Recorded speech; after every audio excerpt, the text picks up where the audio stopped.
Dahil nga walang pasok ng Friday, ayan, bigla ang nakapag-swimming yung mga batang makukulit.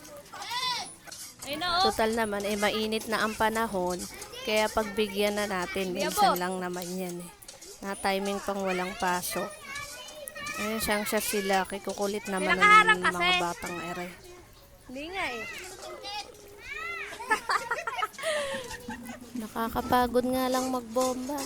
Kesa nga naman maglawasa tayo, ang laki ng babayaran nating tubig. Kaya ang ending, pinagtiyagaan na lang bombahan sa gripo. Ito namang dalawang kuya ko, may sinusungkit sa taas. Yun, nadali. Nakalimutan ko kung ano tawag dun. Ano ba yun? Ako, dahil dyan, napagod na ako magbomba dyan. Sila kuya naman pinagbomba ko.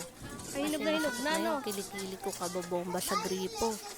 Bomba! Maganda talaga may gantong sariling swimming pool para anytime na mainip ka o kaya mainitan ka, pwede mo lang bombahan, pahanginan, tsaka ayan, makakaligo ka na, pwede ka nang magbabad. Kaysa nga naman ka mag-entrance pa tayo, o linggo-linggo, kaya ba natin na may pang-entrance ng ganon? Pero yan, tsagain lang magbomba, makakaligo ka na, diba? San ka pa?